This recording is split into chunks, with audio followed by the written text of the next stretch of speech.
Bem, hoje a gente vai falar sobre a questão da compra, locação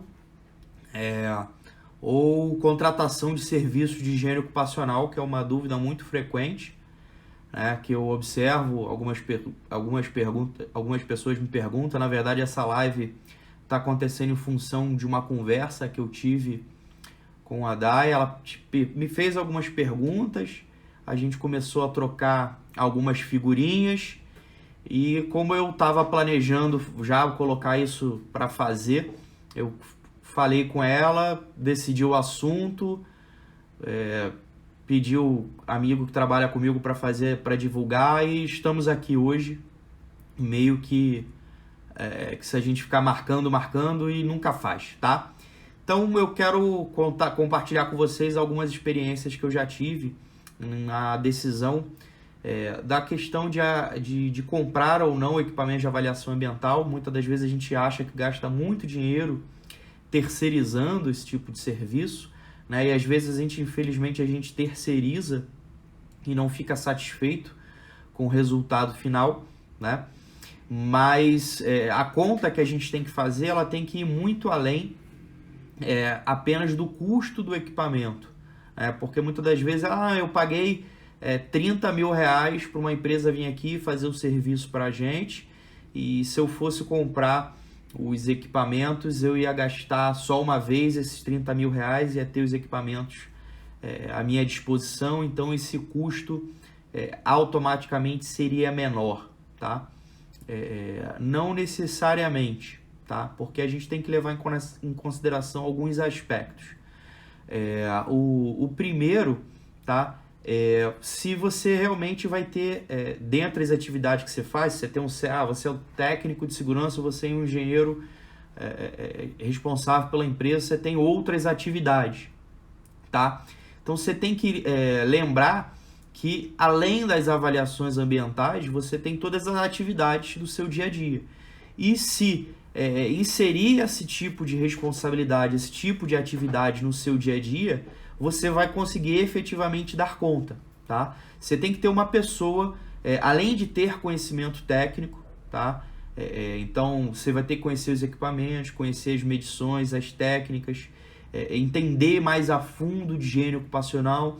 Então, se você não entende, é claro que você pode aprender, mas você tem que levar isso em consideração na conta final que você vai fazer.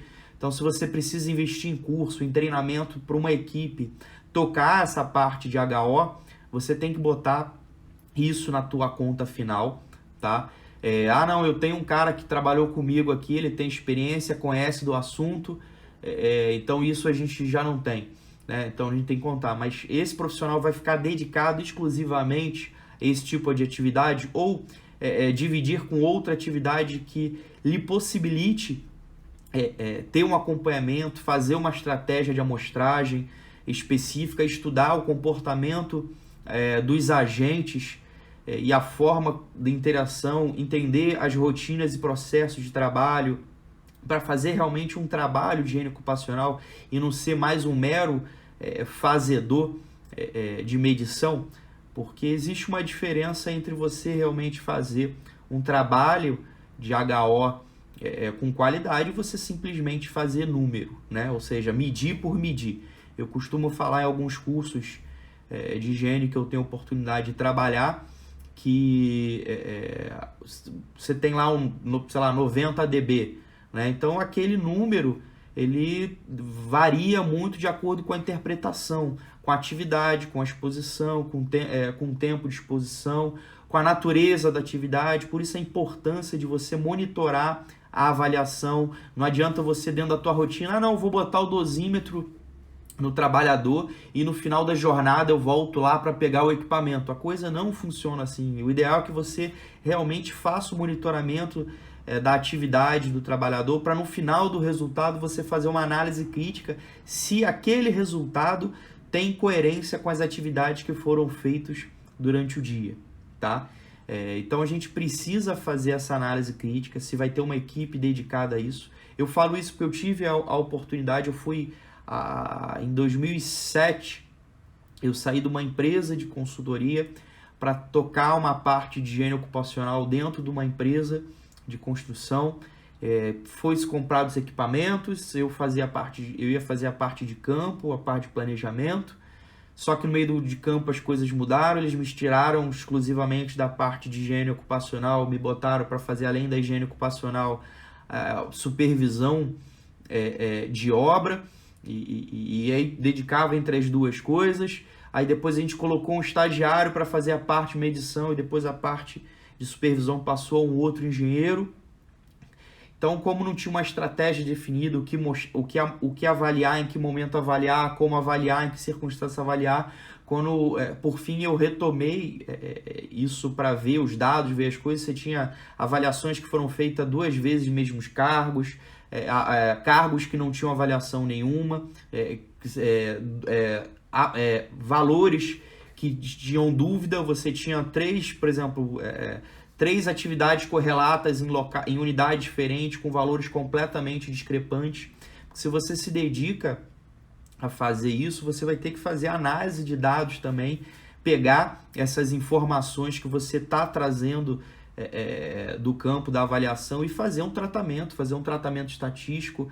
E isso tudo sem querer ser chato e repetitivo. Você tem que avaliar se realmente você vai ter tempo dentro de toda a sua rotina para fazer, ok? Galera, tá rápido, vocês estão acompanhando, tá legal para vocês, me dá um feedback aí, tá? Nivaldo, boa noite, tudo bom, Nivaldo?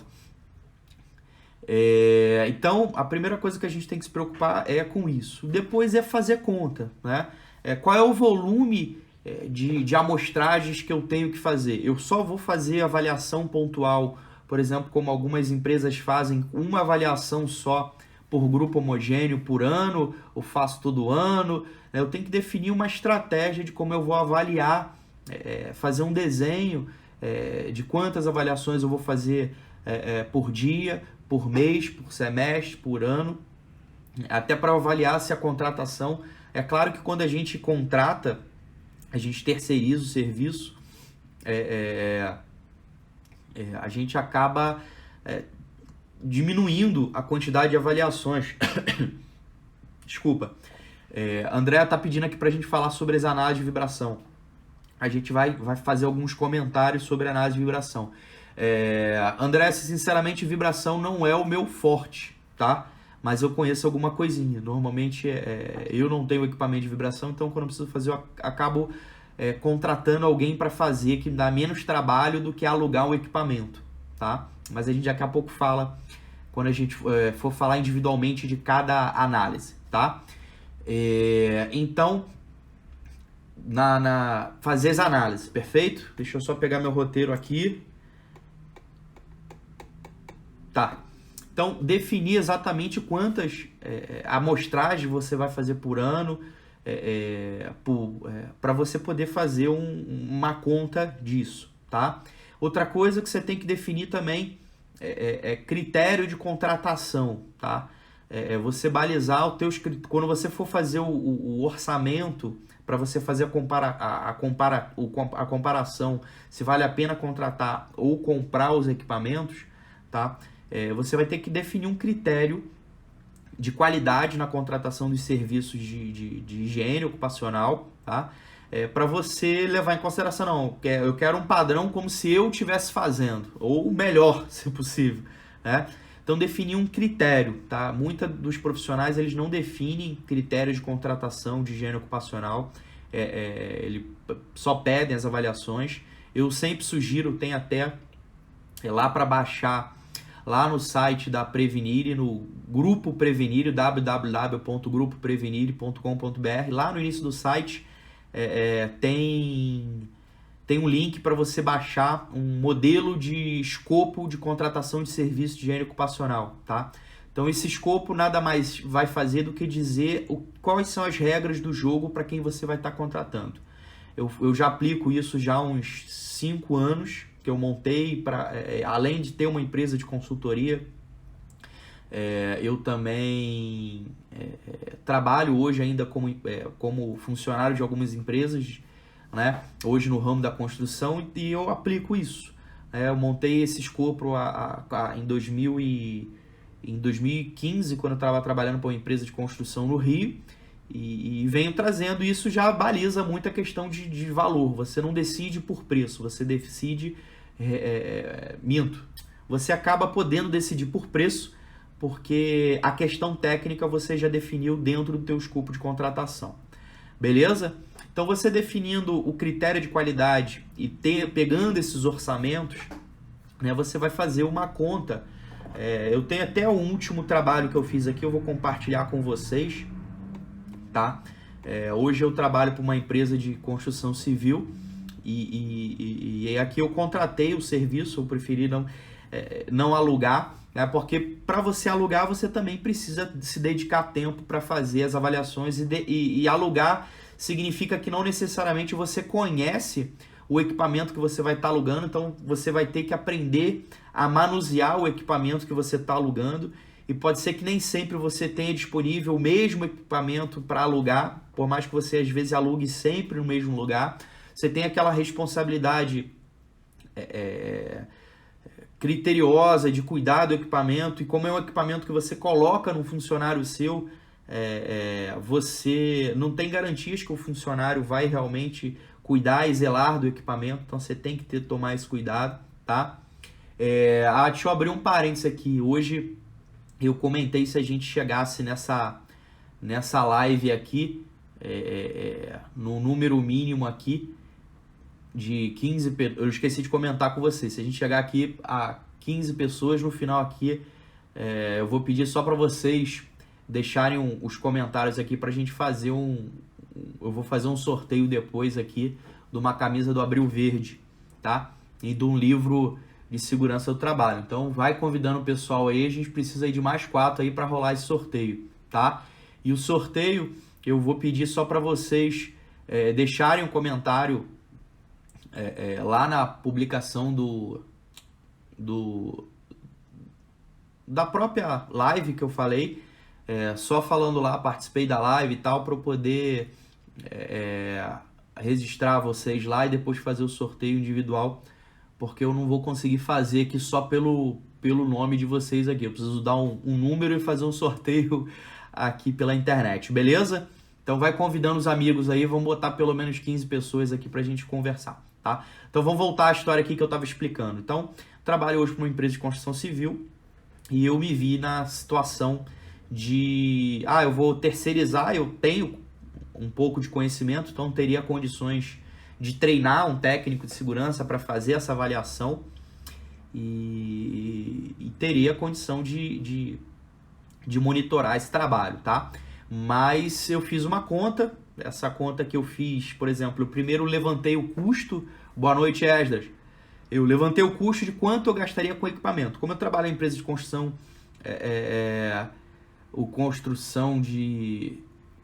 uma empresa de construção de rodovia, então eu tenho todos os riscos. Eu tenho químico, eu tenho ruído, eu tenho calor, eu tenho um pouquinho de tudo, tá? Então eu basicamente tive que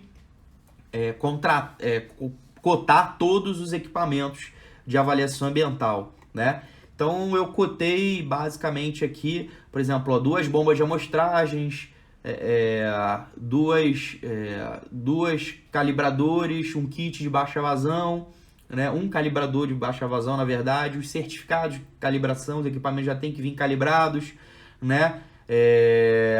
O medidor, os certificados de calibração do medidor. Como eu trabalho com poeira inalável, eu tenho que comprar um IOM. Como eu trabalho com poeira respirável, eu tenho que comprar um ciclone, certo? Eu tenho a câmara de calibração para fazer o ajuste na calibração, fazer a compensação de carga. Eu preciso de um adaptador, uma câmara de calibração para fazer esse ajuste. Eu tenho 2 audiodosímetros, um calibrador acústico, um termômetro de globo e um medidor de vibração, tá? Então, esses equipamentos aí deu em torno de isso. Eu cotei equipamentos também que eu confio, equipamentos de qualidade, tá? Porque a gente tem muita coisa duvidosa no mercado, infelizmente. Então, eu sugiro que vocês façam a pesquisa. Não necessariamente não vá no mais barato, pesquisem antes, conversem com quem já comprou, vá no Reclame Aqui, busque informação, consulta por exemplo a BHO, ou outras instituições que possam te dar referência, conversa com outros amigos de profissão, porque você tem equipamentos que às vezes é barato hoje, mas o custo-benefício dele, ou seja, você vai comprar hoje, daqui a 6 meses tem que fazer manutenção, ou você não tem um resultado confiável. Então eu busquei equipamentos de qualidade, né? Você conseguiria comprar os mesmos equipamentos de repente de outras marcas, outros modelos mais barato. Eu tive aqui um custo com esses equipamentos aqui de em torno de 60 mil reais, exatamente, 60 mil reais. Se eu quisesse montar uma empresa de consultoria também com esses equipamentos, eu poderia usar esses equipamentos aqui para abrir uma empresa de consultoria. Com esses equipamentos básicos aqui, eu montaria uma empresa de consultoria. Eu teria um gasto de em torno de 60 mil reais. Vocês acham que é pouco? Que é muito? Como é que vocês acham esse valor de 60 mil reais? Beleza? Aí eu fui fazer conta. Eu pedi orçamentos para algumas empresas, né? E eu cheguei aqui no orçamento mais barato para fazer 3 unidades, né? Em torno de 41 mil reais, tá? Então, a princípio, né, eu tenho um custo menor para terceirizar. Eu não aluguei, eu terceirizei o serviço, tá? Ah, não, meu Vitor, mas você teria 60 mil reais, os equipamentos seriam seus, certo? Você vai gastar aí 41 mil e depois, se você quisesse fazer esse serviço de novo, você tem que fazer, você tem que contratar novamente. Lembrando que nesses 41 mil reais, né, na verdade 42 mil reais, eu tenho um custo aqui só de laboratório de em torno de 19 mil reais, embutidos nesses 41 mil reais. Então, o que acontece? Na verdade, eu não tenho o custo inicial só dos 60 mil, dos equipamentos mais calibração, porque as análises químicas eu pago para o laboratório. Então, na verdade, eu teria um custo inicial para fazer essas 3 unidades de 60 mil, mais os 19 mil do laboratório, ou seja, um custo de 79 mil reais para fazer as 3 unidades, beleza? Mas o equipamento é meu, tá? Então a gente tem que pensar nessa hipótese também, ok? Todo mundo acompanhando? Dá um joinha aí para mim, só para garantir. Opa, ó, 13, 14, não batemos o 15, hein? Tem que bater 15, 16 pessoas, vamos lá. Então essa conta ainda não fecha, ok? Então, qual é a outra conta que eu tenho que fazer? Quanto custa um técnico de segurança? Aí eu estou falando de um técnico, mais alimentação, mais transporte. Se as suas unidades elas são em locais diferentes, você tem custo de estadia, né? Levando em conta. O Limiar Consultoria está perguntando o que eu chamo de unidade. Unidade é cada empresa, cada estabelecimento da minha empresa, né? No caso, por exemplo, numa construção civil eu tenho 3 obras diferentes. Digamos que eu tenho uma indústria que eu tenho eu tenho uma matriz e 2 filiais, tá? Então unidade é cada unidade de processo, ok? Ficou claro, Limiar? Beleza. Eu tenho que fazer a conta de quanto me custa um técnico de segurança do trabalho, né? Para fazer, ou um estagiário para fazer. Estagiário já fica difícil porque estagiário só pode trabalhar 4 ou 6 horas, certo? Então, legalmente, se você quer pegar aí 70% da jornada, dependendo de deslocamento e entre outras coisas, ele está estudando, vai dificultar. Então, o ideal é que você contrate um técnico de segurança para fazer esse trabalho. Então acaba ficando um pouco mais caro, perfeito? Então, o que eu fiz? Eu peguei esses 60 mil reais, dividi pelo valor das 3 unidades, ou seja, eu tinha um custo de equipamento para cada unidade de 20 mil reais. Peguei o valor de laboratório de cada uma delas, perfeito? E somei também a quantidade de custo que eu teria para ter uma equipe, perfeito? Então eu orcei aqui em cada um, por exemplo, uma unidade me demandava 12 dias de trabalho. Na verdade, 2 unidades me demandavam 12 dias de trabalho. DAIA 19 mil, isso, com laboratório, análise química. Eu tinha avaliação de fumos de asfalto, fração inalável vapor, eu tinha poeira com sílica, eu tenho uma série de avaliações que eu preciso fazer em laboratório, de hidrocarbonetos aromáticos e alifáticos, então eu tinha um custo alto para laboratório, tá? Então, voltando aqui à história, né? Eu acabei fazendo custo pela quantidade de dias de trabalho em cada unidade. Então, se eu estimei em torno de 12 dias de trabalho em 2 unidades, em torno de 7 dias de trabalho em uma unidade, tá? Então, eu calculei aqui, né, para esses 24,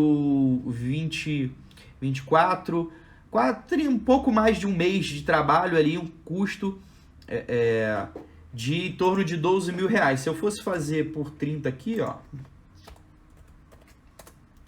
daí em torno de quase uma diária de 500 reais de 420 reais por dia.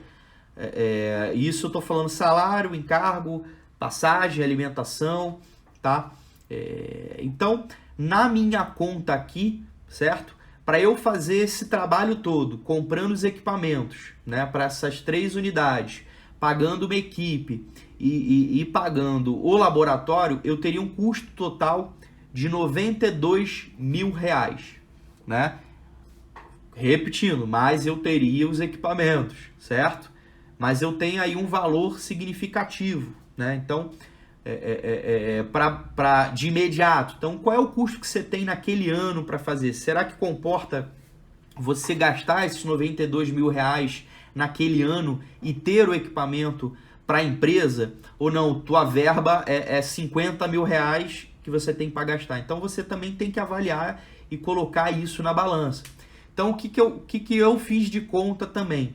Só seria interessante eu comprar os equipamentos se eu tivesse para pagar aí, né, em torno de 12 unidades, que aí ao invés de eu dividir o preço dos equipamentos por 3 unidades, eu dividiria o valor dos equipamentos por 12 unidades, diminuiria a questão do meu investimento inicial e eu teria uma margem maior para isso se pagar, né? Porque os equipamentos eles só vão se pagar à medida que você vá fazendo outras avaliações, certo? Aí os equipamentos vão se pagando, tá? Mas a gente precisa ter muito cuidado com isso. Como eu falei, eu já tive a oportunidade de tentar implantar isso numa empresa e quando eu peguei os equipamentos, todos os equipamentos estavam sucateados, quebrados. Você tem que tomar muito cuidado, porque aonde todo mundo coloca a mão, ninguém acaba tendo responsabilidade, né? Então, aquilo que eu já falei lá no início, a história de você colocar um técnico de segurança que faz outras coisas no dia a dia, ele pode não se responsabilizar. Teve uma outra empresa que eu trabalhei que a gente comprou só o termômetro de globo, tá? E a gente fazia o monitoramento de BUTG das unidades e o técnico de segurança, ele botava o termômetro no lugar, né, e rodava a obra e no final do dia ele pegava. Pelo menos os 4 termômetros quebraram por culpa do vento, né? O vento era uma peça-chave que sempre quebrava o termômetro. Eu nunca descobri se era realmente o vento. Mas, por fim, eu pedi o pessoal de carpintaria para fazer um suporte onde o termômetro não caiu de jeito nenhum. Beleza? Vamos à pergunta que não lembro quem fez. Agora, me desculpa, em relação ao equipamento de vibração. O equipamento de vibração hoje é um dos equipamentos, é o equipamento mais caro que a gente tem hoje para adquirir, né? Você tem a Larson Davis, você tem a Crompax, você tem a 01DB, né? Você tem alguns equipamentos, não lembro nem se a 01DB ainda faz, sinceramente não lembro, tá? O pessoal da Crompac aí, acabei de falar deles, eles entraram, né? Então, é um dos equipamentos que tem maior custo, né? Então vai muito da demanda. Qual é a demanda que você tem de vibração? Hoje eu tenho uma demanda baixa, então eu não acho, assim, não é vantajoso para mim, né, comprar o equipamento, né? Então eu acabo, ao invés de alugar, eu prefiro terceirizar o serviço, porque o equipamento depende de um ajuste, requer uma experiência prática, e como é uma coisa que eu faço muito de vez em quando, eu prefiro ganhar menos e ter menos dor de cabeça do que ficar de olho grande na questão do dinheiro e de repente fazer um trabalho ruim, tá? A Daya perguntou da questão da calibração. A calibração em laboratório tem custo, né? Então você tem que fazer um planejamento da calibração desse equipamento.